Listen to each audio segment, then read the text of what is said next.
Akıldan kalbe indirmezseniz bir anlamı yok. Let me give you another example to compare and show the difference between goal setting. I would like to give an example of the man, of the person who had very small means but reached the heights in his field. The man, the person who changed my life and converted me from a doctor of a body to a doctor of soul. And I'm sure you know the name of that man. He's none other than Sheikh Ahmed Deedat. Let us compare his goal setting. Sheikh Ahmed Deedat. And if you know the life history of Sheikh Ahmed Deedat, he acquired education only till standard 6th. Because both his ends could not meet, he was forced to leave his education. After passing standard 6, he was forced to leave his education. A man with small means.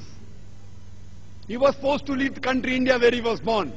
Then he goes to South Africa. He does a job of a salesman. He works in a furniture shop.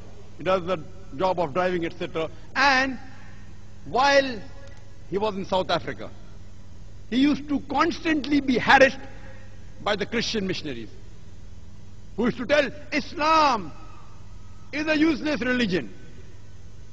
It is merciless. They used to attack Islam.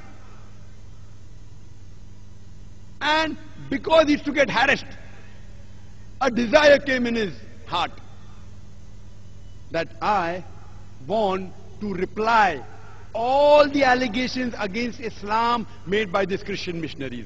I want to give a fitting reply to these Christian missionaries. Imagine a man only studied to standard 6. But naturally he had faith in Allah. He strived. He stumbled across a book. You know, the books which were lying in a room which had dust on it. He stumbled across a book by the name of Izarul Haq, the truth revealed by Maulana Karanvi, Rahmatullah Karanvi. And he gets the direction for his goal. That's how he started. And he strived for 40 years till the time he challenged the stalwarts of Christianity. Imagine a 6th standard pass man strive for 40 years and challenge the stalwarts of the world. So much so that in 1984, in the early 1980s, he was about to debate Reverend Jimmy Swaggart. And at that time, in 1980s, Jimmy Swaggart was the #1 most powerful, most famous Christian televangelist.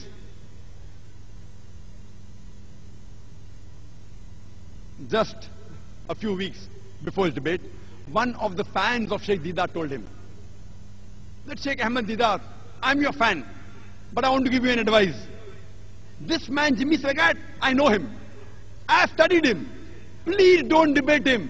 He will chew you and he will spit you out. Imagine a fan of Deedat giving advice to Deedat. You don't debate this Jimmy Swaggart. You don't know him, I know him. He will chew you and he will spit you out.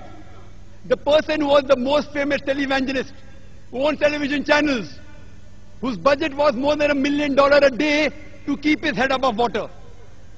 Our Sheikh Ahmed Deedat, mashallah. With Allah on his side, he goes to USA. In the hometown of that Christian missionary. In the country where he's famous. He goes and he has a debate. And alhamdulillah, summa alhamdulillah, with Allah's help, he turns the tables over. Imagine a man of small means, not even past school, leave aside being a graduate, challenges the stalwarts of Christianity, so much so that he became the biggest stumbling block for the Christianity of the world, for the Christian missionary. One man alone, Sheikh Ahmad Deedat, with the help of Allah subhanahu wa ta'ala, he challenged the whole of Christianity.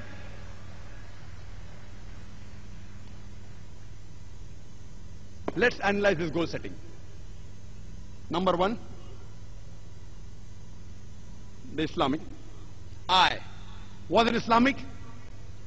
Was it according to Quran and Sahih Hadith? Was it for Allah and His Rasul? But naturally it was. That's the reason he was able to achieve his goal. Number two, was it specific? Yes. His goal was specific. I want to reply to the allegations against Islam. Specific. I want to give a fitting reply.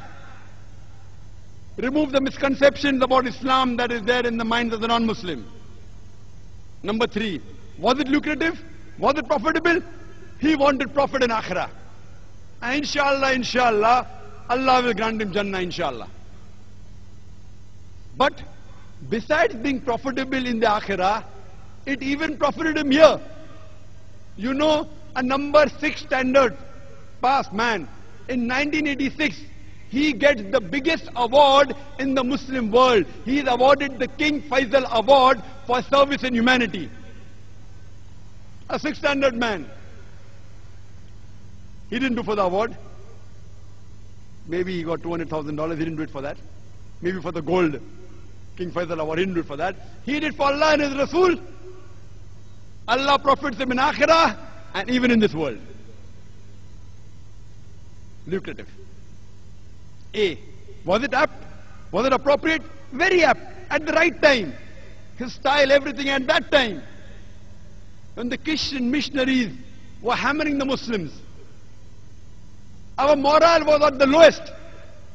This man, Sheikh Ahmad Deedat, he inspired thousands of youngsters, including myself. We could at least raise our head and stand. Apt. M. Was it measurable? Yes. What did he do? He collected the books of Christianity, the Christian missionaries who wrote against Islam. You know, John Gilchrist, all these books, Jimmy Swaggart, and started replying. When they attacked the Quran and Islam, he replied and he studied their scripture, Bible, used the verse of the Quran and implemented on them, and he found results. Measurable. I. What was his intention? His intention wasn't to become famous. His intention wasn't to win the King Faisal Award. His intention was to please Allah and His Rasul. C. Was he consistent? Yes, he was. Imagine, he struggled and strived for 40 years. And if you know his history, his office was a small, dungy place. And he tells us that even to print a black and white pamphlet, 1,000 quantity, they used to have a meeting. Let's have a meeting. Can we print 1,000 quantity of a black and white pamphlet? MashaAllah. Consistent, kept on striving, till he reached his goal.